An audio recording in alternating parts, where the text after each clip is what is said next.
किसी ने क्या खूब कहा है कि छीन कर खाने वाले का कभी भी पेट नहीं भरता और वहीं बांट कर खाने वाला कभी भी भूखा नहीं सोता। नमस्कार, मैं राजा अग्रवाल एक बड़ी छोटी सी कहानी सुनाता हूँ।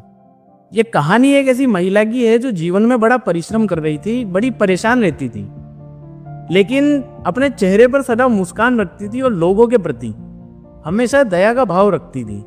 इन महिला का डेली एक रूटीन था। वो जब भी खाना बनाती तो हमेशा 2 चपाती एक्स्ट्रा बनाती थी और उन दोनों चपातियों को अपने घर के बाहर खिड़की के ऊपर रख देती थी, ताकि वहां कोई भी जरूरतमंद आए, भूखा आए या भिखारी आए तो वो उन 2 चपाती से अपनी भूख मिटा सके। और कुछ दिनों से रोज एक भिखारी वहां आता था और वो 2 चपाती लेकर चला जाता था और जाते जाते एक बात कहता था कि बुरा बुरा अपने पास रह जाए और अच्छा वाला कर्म वापिस लौट कर आए। अब वो भिखारी डेली आता था और यही लाइन हर बार दोहराता था कि बुरा बुरा अपने पास रह जाए और अच्छा वाला कर्म लौट कर आए।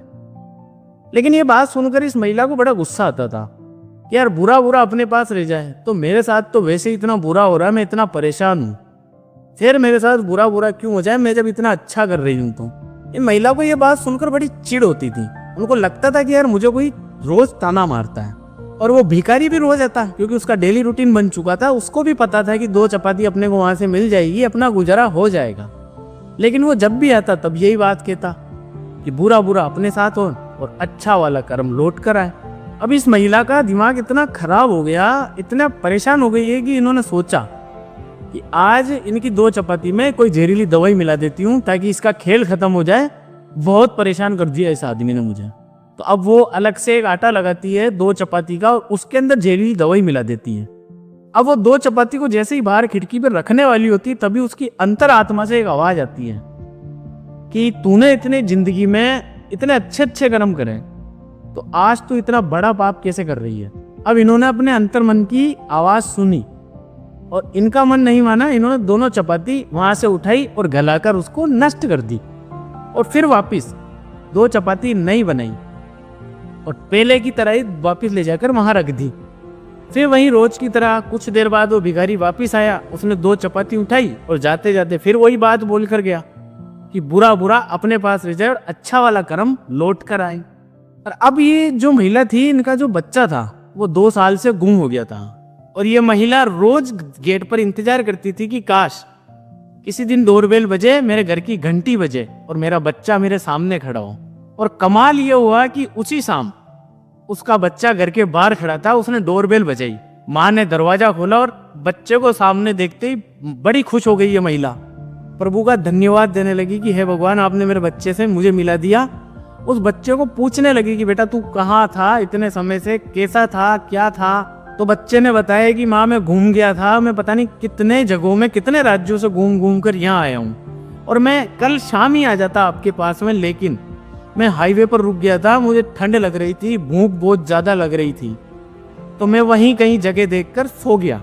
और फिर मैं अगले दिन दोपहर में उठा, मेरी बहुत हालत खराब थी माँ, मैं बहुत कमजोर था, बहुत दिनों से भूखा था और मेरे में चलने की शक्ति भी नहीं बची थी। तभी एक भिखारी न जाने वहां पे कहां से आया, उसके हाथ में 2 चपाती और थोड़ी सी सब्जी थी और वो वहां पर रख गया। और जब वो मैंने खाया उसके बाद मुझे थोड़ी सी शक्ति, और फिर मैं वहां से चलना शुरू किया। तो मैं वहां से चलते चलते सीधा अपने घर तक आ गया। माँ, उस भिखारी का बहुत बहुत धन्यवाद, क्योंकि मैं बहुत दिनों से भूखा था, मैं चल नहीं पा रहा था क्योंकि मैंने कुछ खाया पिया नहीं था, मैं बहुत कमजोर हो गया था, लेकिन उसने मुझे खाना देकर एक नया जीवन दिया। अब ये सब सुनकर माँ की आंखों में आंसू थे। वो बच्चे को पूछने लगे कि बेटा वो भिखारी कैसा दिखता था, उसका थोड़ा सा हुलिया बताओ, क्योंकि माँ को लगने लगा था कि वो भिखारी शायद वो ही है। लड़के ने भी कहा कि हुलिया तो माँ उसका सारे भिखारियों के जैसे ही था, लेकिन वो जाते जाते एक बात कहकर गया कि बुरा बुरा अपने पास रह जाए और अच्छा वाला कर्म लौट कर आए। माँ ने प्रभु को धन्यवाद दिया और कहा कि आज मैंने अगर अपने अंतर मन की नहीं सुनी होती और वही 2 चपाती जहरीली दवा वाली अगर मैं रख दी होती तो वही 2 चपाती आज मेरे बेटे ने खा ली होती और शायद वो मुझसे कभी भी नहीं मिलता और मैं इसी गम में जिंदगी गुजार देती। मैंने ये 2 चपाती अच्छी रखी इसी कारण से आज मेरा बेटा मेरे सामने है, क्योंकि मेरा अच्छा कर्म था, भाव मेरा अच्छा था। इसलिए मेरे भाई, जीवन का सार यही है, लोभ कर्मा यही है कि जैसा बोओगे वैसा ही पाओगे, वही लौट कर आएगा। इसलिए अगर कर्म अच्छा वाला करोगे तो फल भी अच्छा वाला ही मिलेगा। और हमेशा की तरह फिर मैं वही कहूंगा कि अब बस बहुत हुआ, उठो, लड़ो और जीत कर दिखाओ, फिर ये दुनिया सिर झुकाएगी।